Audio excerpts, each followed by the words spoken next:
کہتے ہیں کہ آؤ میرے دوستوں سرکار کی باتیں کریں،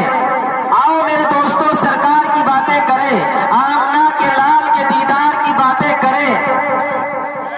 آؤ میرے دوستوں سرکار کی باتیں کریں، آمنہ کے لال کے دیدار کی باتیں کریں، ہو جاتے ہیں جس سے دل و جا دفعتاً معطر، آپ کے اصول پہ عنبر بار کی باتیں کریں، دل کو تابانی عطا کرتا ہے روئے والضحا، دل کو تابانی عطا کرتا ہے روئے والضحا، ہم مصطفیٰ کے گیسوئے خمدار کی باتیں کریں، اور جو مصطفیٰ کے ساتھ ٹھہرا رہا 3 دن تک غار میں، متولی صاحب ماشاءاللہ آپ کی محبتوں کو سلام، بھائی اسرار آپ کی محبتوں کو سلام، ماشاءاللہ جو 3 دن تک ٹھہرا رہا نبی کے ساتھ غار میں، آؤ آپ کے اس خوبصورت یار کی باتیں کریں، اور جسے دیکھ کر بدل دے راستہ شیطان اپنا، اور جسے دیکھ کر بدل دے راستہ شیطان اپنا، آؤ اس فاروق جرار کی باتیں کریں، اور بلبلیں کرتی رہے چمن کے گل کی گفتگو۔ بھائی آپ کے پیچھے کی جانب کھڑے ہوئے ہیں، آپ آگے کی جانب آ جائیں، بھائی بچے براہ کرم ایک جانب ہو جائے بالکل، کیونکہ یہ شور کریں گے حضرت والا کو ڈسٹرب اور دقت ہوگی۔ حضرت والا کا لب و لہجہ انداز تکلم ایسا ہوگا جیسا فضا کے اندر پرندے اڑتے ہیں، اور ہوا رانائی کے ساتھ میں سرایت کرتی ہوئی چلتی ہے، اس لیے کوئی بھی بچہ شور نہ کرے، آپ میں سے کوئی ساتھی ان کو ایک جانب ہو کر بٹھا دے۔ بھائی اے نیچے بیٹھو نیچے، کوئی بھی بچہ بالکل تکلم اور بات نہ کر لے۔ تو میں کہہ رہا تھا کہ بلبلیں کرتی رہے چمن کے گل کی گفتگو، ہم محمد کے لب و رخسار کی باتیں کریں، تو محمد کے لب و رخسار کی باتیں کرنے کے لیے ابھی آپ کے روبرو کرنے جا رہا ہوں، لیکن اس سے پہلے ایک مرتبہ آپ تمام لوگوں کا خیر مقدم اور استقبال ہے، اور تمام آنے والے لوگوں کا خیر مقدم اور استقبال ہے، اور پھر بالخصوص اس محلے کے جتنے نوجوان ہیں، جتنے بزرگ حضرات، جتنے بوڑھے یہاں پر بیٹھے ہوئے ہیں، جو اپنے گھروں سے اپنے بیوی اور اپنے بچوں کو چھوڑ کر اخلاص و للہیت کی مجسم تصویر بننے کے لیے کہ اخلاق نبوی کے آپ مجسم تصویر ہے، چراغ دی کے آپ مکرم تنویر ہے، آپ اس کے مجسم کا نمونہ بننے کے لیے اخلاص کے ساتھ میں رجوع اللہ ہونے کے لیے اللہ کی محبت میں، قرآن کی محبت میں، جلسے کی محبت میں، علماء کی محبت میں، جن کا دیدار کرنا ثواب سے خالی نہیں، جن سے ملاقات کرنا ثواب سے خالی نہیں، جن کا دیدار کرنا، جن کی زیارت کرنا ثواب سے خالی نہیں، یہ علماء کرام ماشاءاللہ مولانا محمد دشام صاحب آپ کے امام ہے، آپ کے خطیب ہے، ان کی محبتوں کو سلام ہے، ان کی ثقافتوں کو سلام ہے، ان کی سخاوتوں کو سلام ہے، ان کی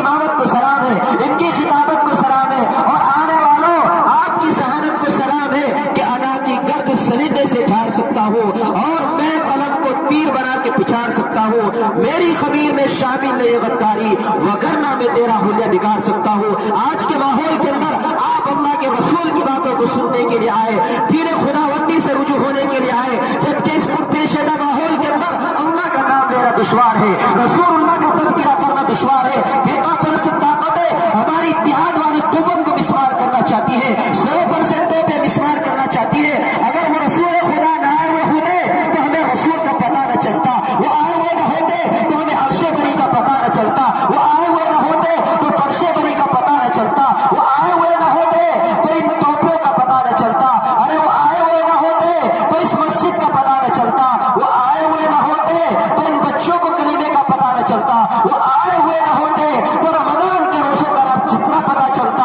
اور اگر وہ آئے ہوئے نہ ہوتے تو رمضان کے 30 روزوں کا پتہ نہ چلتا۔ فرقہ پرست طاقتیں ہماری اتحاد والی طاقتوں کو ختم کرنا چاہتی ہے، ہمارے علماء نے اس گلستان کو خون سے سینچا ہے، آج کے ماحول کے اندر بہت ہی انداز کے ساتھ میں مسلمانوں کو مسمار کرنے کی کوشش کی جا رہی ہے۔ آج کے اس پروگرام کے ذریعے سے اور ان علماء کے ذریعے سے آپ کو پیغام دینا چاہتا ہوں کہ اگر قرآن سے وابستہ رہو گے، رسول اللہ کی سنت سے وابستہ رہو گے، کوئی تمہارا بال بیکار نہیں کر سکتا۔ جب ہندوستان آزاد کیا جا رہا تھا، یہ علماء اپنی چادر کو مسجد کے اندر اوڑھ کر بیٹھے ہوئے اللہ اللہ کی ضربے لگا رہے تھے۔ قسم خدا کی آپ اپنے گھروں کے اندر رات کے وقت میں سوتے ہیں، اپنی بیوی بچوں کے پاس میں رات کے وقت میں سوتے ہیں،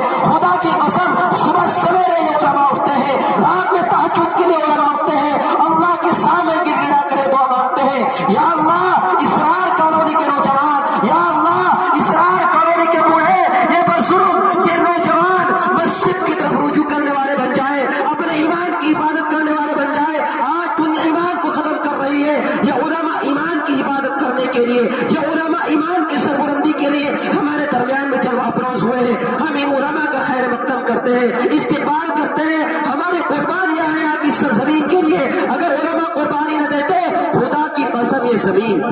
جہاں پر آپ بیٹھے ہوئے ہیں یہاں پر آج قرآن کا ذکر نہ ہوتا, یہاں پر آج رسول خدا کا ذکر نہ ہوتا.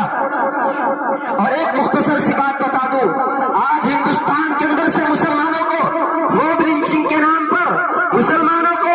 فرقہ پرستی کے بنیاد پر دہشت گردی کے الزام میں گرفتار کرنے کی کوشش کی جا رہی ہے. قرآن کے حوالے سے بتاتا ہوں کہ کوئی نیا معاملہ نہیں ہے. یہ نوجوان, انہیں دہشت گردی کی دال کا پتہ نہیں ہے. ان نوجوانوں کو جیلوں کے اندر داخل کر دیا جاتا ہے. اگر ہندوستان کے سن 1947 کے اندر ان علماء کی قربانیاں نہ ہوتی تو آج ہندوستان سرسبز و شاداب کے ساتھ میرا پھلتا. ہندوستان کے اندر جب 1947 عیسوی کا دور تھا, وہ سارے مسلمان نوجوان پاکستان کے اندر اپنے سروں کے اوپر اپنے بستر کو لاد کر اپنے بیوی بچوں کو اٹھا کر جا رہے تھے. چاندنی چوک کے اندر کھڑے ہو کر مولانا ابوالکلام آزاد نے آواز لگائی, اے نوجوانوں, اے اللہ کا نام لینے والوں, جن مسجدوں کے اندر تم قرآن کی تلاوت کرتے ہو, جن مدرسوں کے اندر بیٹھ کر ان بچوں کو تم اللہ اللہ کی صدا دیتے ہو, قرآن کا سبق پڑھاتے ہو, آج تم ہندوستان کو چھوڑ کر, ان مسجدوں کو چھوڑ کر تم یہاں سے جا رہے ہو. اس وقت مسلمانوں نے کہا تھا, مولانا ابوالکلام آزاد صاحب, ہم ہندوستان کے اندر رہ لیں گے, کیا ہمارا کوئی ادھیکار ہوگا, ہمارا یہاں پر کوئی سنویدھان ہوگا, ہمارے لیے یہاں پر کچھ قوانین ہوں گے؟ تو اس وقت مولانا ابوالکلام آزاد نے کہا کہ اس قرآن کریم کو اپنے سر پر اٹھا کر کہتا ہوں, ہندوستان کے اندر جب تک تم قائم رہو گے تو ہندوستان کی دھرتی تمہارے وجود کی وجہ سے سرسبز و شاداب رہے گی. یہ بات کوئی فرقہ پرستوں سے جا کر بتلا دے. زمانے بھر میں ہمیں کو مہمان لکھا ہے, ہمارے خون سے اس لیے آتی ہے خوشبو, ہمارے خون میں ہندوستان لکھا ہے, اور نہ تیرا ہے نہ میرا ہے, یہ ہندوستان سب کا ہے. نہ تیرا ہے نہ میرا ہے, یہ ہندوستان سب کا ہے. نہیں سمجھی گئی یہ بات تو نقصان سب کا ہے. جو اس میں مل گئی ندیاں وہ دکھلائی نہیں پڑتی مہا ساگر بنانے میں, مگر احسان سب کا. صرف یہ مختصر سی تقریر حضرت والا کے لیے پیش کی گئی. آپ کا خیر مقدم استقبال ہے. ہمارے درمیان میں عظیم البرکت, عظیم المرتبت, رہبر شریعت, واقف اسرار حقیقت,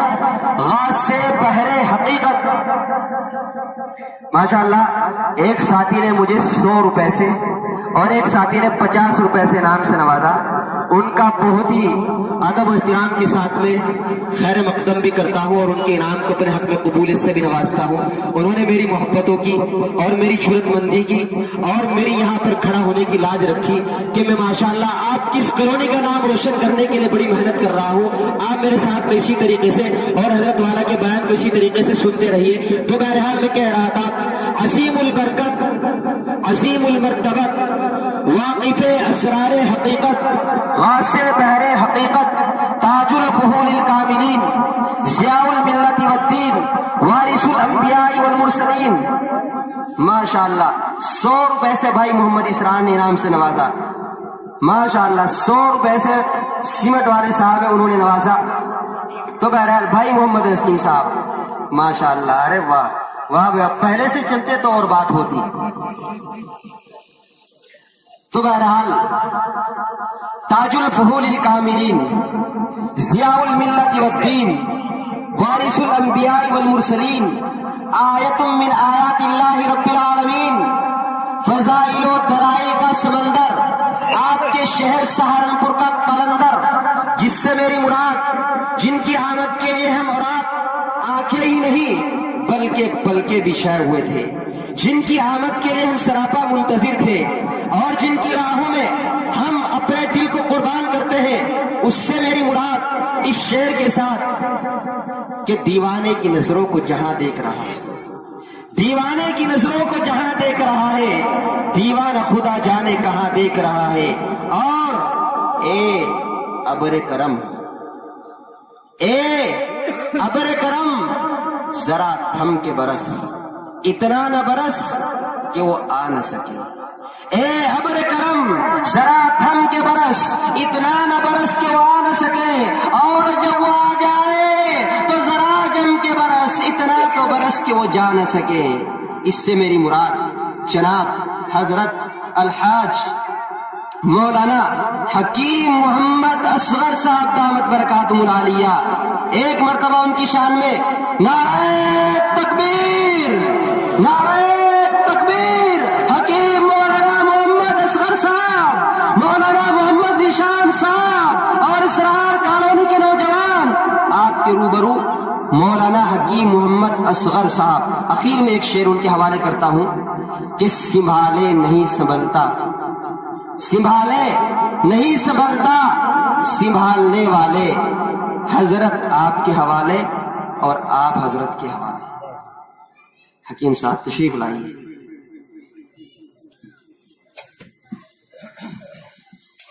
ماشاءاللہ رو صاحب نے اور محمد توقیر رو صاحب نے اور 100 روپے سے نوازا. اللہ تبارک و تعالیٰ ان کے دینے کو مقبول فرمائے. اب آپ دیکھنا حضرت کا بیان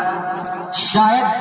کوئی اپنی جگہ سے اٹھ پائے، میں تو کہہ نہیں سکتا، لیکن حضرت کے بیان کے اندر وہ انداز تکلف، وہ سراست ہوگی، وہ روانگی ہوگی کہ آپ سنتے جائیے اور لطف اندوز ہوتے جائیے. اس کے بعد میں بس ختم کلام اللہ ہوگا، پھر دعا ہوگی اور پھر اس کے بعد میں نماز ہوگی.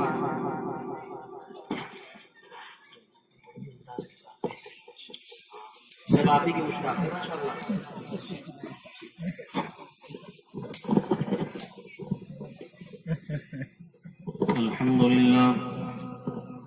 الحمد لله نحمده ونستعينه ونستغفره ونؤمن به ونتوكل عليه. أعوذ بالله من